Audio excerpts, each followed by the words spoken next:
A lot of us think we're bad at scheduling, but most of the time, we're just overthinking it. We use strategies that might work for somebody else, but they don't work for us.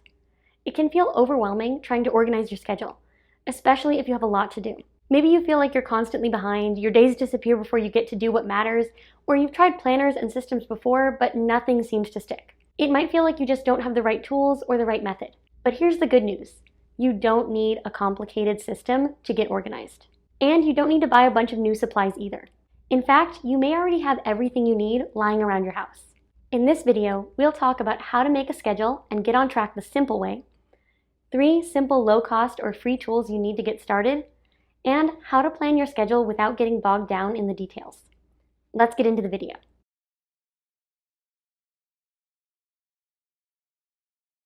A lot of people think they're bad at scheduling, but the real issue is that we overcomplicate things. We try to track everything at once or too far in advance, plan every minute perfectly, or use systems that don't match how our brains actually work. When scheduling feels too rigid or too detailed, our brains usually push back, and we avoid using the system entirely. Even if you're doing serious, structured time blocking, you need to allow for flexibility and unexpected delays. Next, let's talk about what you need to get started. These are my 3 favorite tools to organize my schedule, and you don't even need all of them. But the great thing is that they're either free or pretty cheap. The first tool is completely free, and you probably already have it on your computer or your phone, and you may already use it. Tool number 1 is just a calendar app. I use Google Calendar because it's easy to get to on my laptop or phone, but you can use Apple Calendar or any others that you have. One of the best things about a digital calendar is that it sends reminders. Plus, it's easy to adjust and it's easy to access. You can use your digital calendar for all of your scheduling, but I actually don't use it for everything, and I don't use it for detailed time blocking. Instead, I put any specific events like appointments or meetings on my digital calendar so they're harder to forget about. I also put deadlines as all-day events so I can't miss them and get a reminder about them too. The second tool is a blank notebook. Your notebook is not for scheduling. It's for organizing your thoughts and to-do lists. Notebooks are super cheap, and I've actually found notebooks just like this for 70 cents on sale. So it's a great low-cost way to keep all of your thoughts and lists in one place. Use your notebook to brainstorm, write goals, to-do lists, and break big tasks into smaller steps. Most simple digital calendars have task boxes, but I think it's easier to see it on paper. Plus, physically writing a check mark is like a mini reward for your brain every time you finish a task. Remember, this book is not to create endless to-do lists that just overwhelm you. I actually have another video on how to make your to-do list more effective, so you can check that out right here or after the video if you want some tips for better checklists. I'll link that in the description below.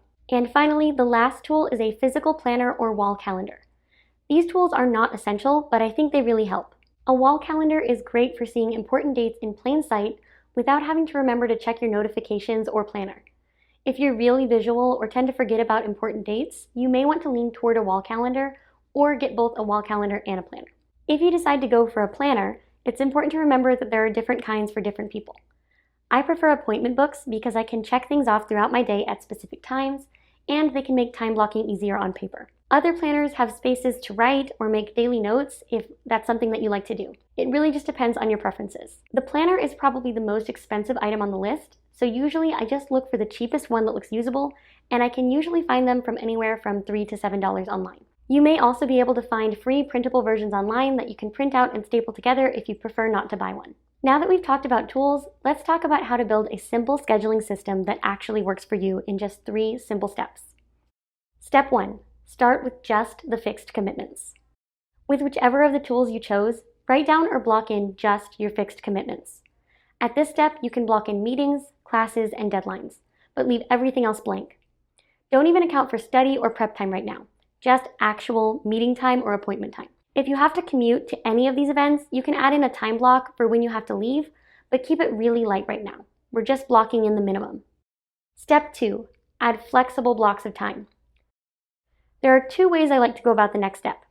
If you have really strong initiative but just feel undirected, you can make a checklist that you decide to tackle in between your fixed blocks of time. Just remember, this is not about exact tasks for most people.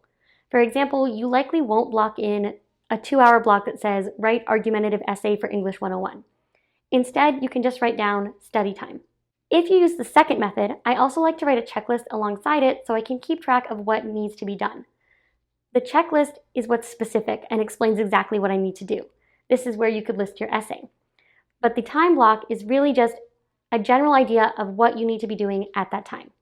Step 3, leave blank space. Do not block in your entire day. I have seen time blocking schedules that look so busy and disorganized because they are completely blocked in. Some people might like this and it might actually help them, but for most of us, this is visually overwhelming and can make it much harder to stick to. Leaving blank space allows for delays, low energy moments, and real life events. In fact, when possible, I like to leave at least a 15-minute blank buffer between my scheduled events and my flexible time blocks. This allows me to mentally shift from studying to work meetings to exercise and so on. When you're making your schedule, remember that you're not a machine. We need to schedule in time to breathe. And one last tip before we finish up. Plan just one day or 1 week at a time.